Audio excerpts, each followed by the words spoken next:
Mrs. Danielle DeVita back with another video. I overheard someone say that marriage is overrated. A lot of women say, I like the strong silent type. Well, a lot of men like the feminine silent type. And for sure, it's going down. So a lot of times people are not getting the value. When to speak and when to be quiet is one of the most powerful. She's going to be aggressive, thinking that. And as someone who's been married for 12 years, she's driven, not lazy. And this will make yourself and get on the right path. That understand that you might be doing a disservice to your daughter. If you don't help her understand vetting and proper decision making, now she's going to be a basket case later. If you don't help her understand emotional intelligence, she's going to hold on to a lot of emotional baggage. If you don't.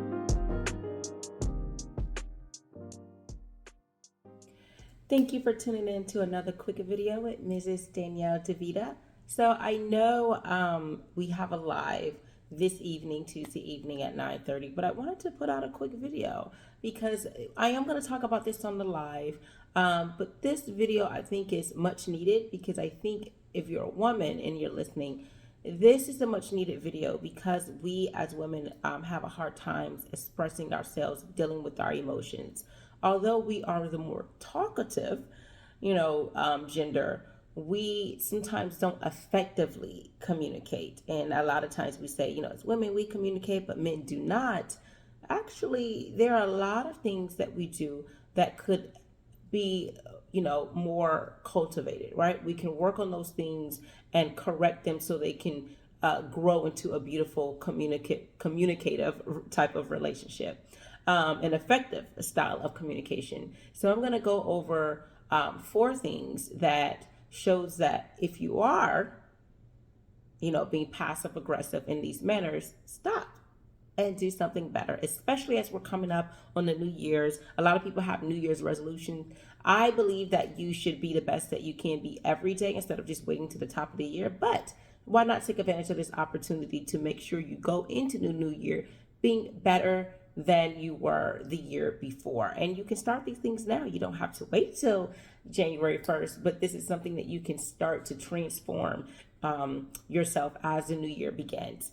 I will be having a live that goes into more great detail tonight at 9:30 Eastern Standard Time. My husband won't be on this one. He will be on the next live, which we will talk about sexual compatibility, and that is on Thursday. So we do Tuesday and Thursday lives, and we'll talk about that because a lot of people are, like, hey, I want to make sure that, me and this person have intercourse because I don't want to wait, and then it's not great by the time we get married because a lot of people don't like to wait till marriage. I think that it's best to, but if you don't, and this is your reason why, here's some ways to talk about things that you can say and ask to make sure you are compatible without having to do, you know what I mean? So before we go into those details on those live, let's get right back to being passive aggressive. Men can be passive aggressive. I think it's more so a woman's trait to be passive aggressive. And the first thing I would say is if you are someone who says, everything's okay, everything's fine, but it's not, and it actually bothers you that it's not, then you are being passive aggressive. When I watch, and a lot of this video is inspired by, if you watch Homecoming All-American, there's a girl that plays tennis and she's very sensitive.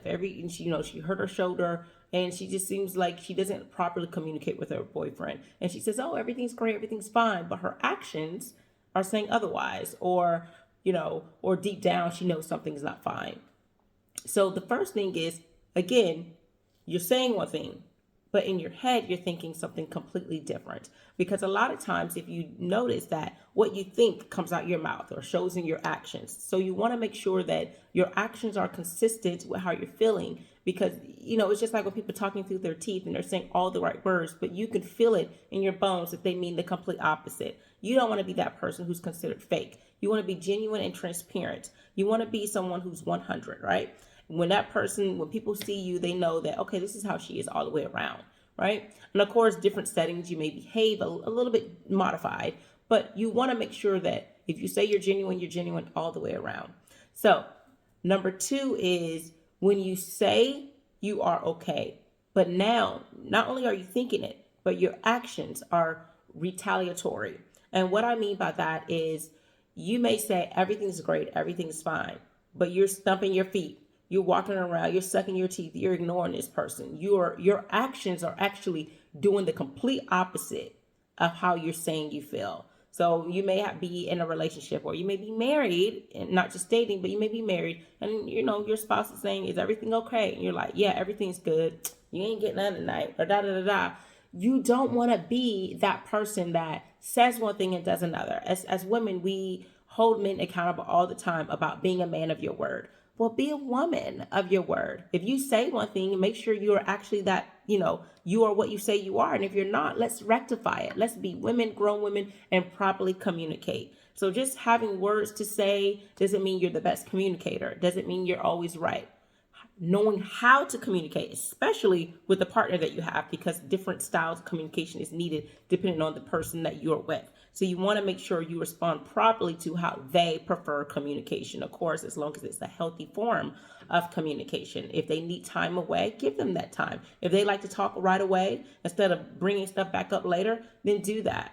If they need just a moment to things cool down, then do that. And make sure the manner in which you're speaking to them is proper. You don't want to come to someone incorrect and then now they're on the defense. Well, of course they are, because you came to them incorrect. So come to people correct if you want the result to be positive. Number 3, I would say, is you are someone who you're withdrawn. So before I was saying maybe your actions are, retaliatory, or you're always, mad and angry and you're showing it in your emotions. This is someone who they're just withdrawn. They will say less to you. They won't be around you. But, they'll smile and be cordial and say everything's great.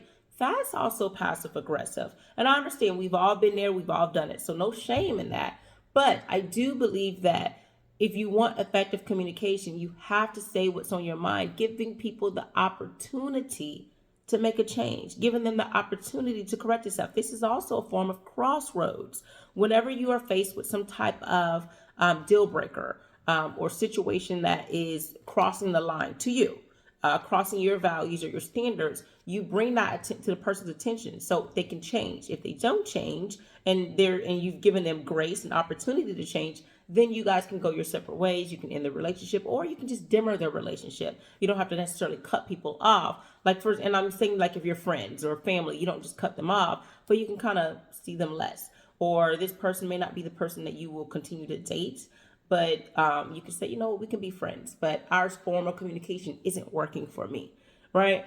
This is after you've given opportunity. So there's a difference between tolerating something and having patience, giving them grace and mercy, allowing them to, okay, I made a boo-boo. I did a hiccup. So give me an opportunity to correct myself instead of cutting me off. Giving me mercy. I made a mistake. Forgive me, please. So, giving leadway is more like grace. So when you give people these opportunities, that's you being patient.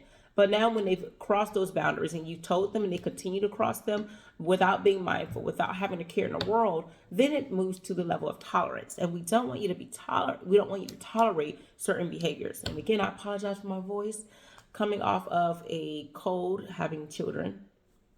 But again, you want to make sure that you are not having some type of withdrawal moment. Sometimes people get in their corner, they don't want to talk. It's kind of like a form of silent treatment, but you just don't want to talk to them because you're angry with them and you feel like if you do talk to them, it's going to blow up.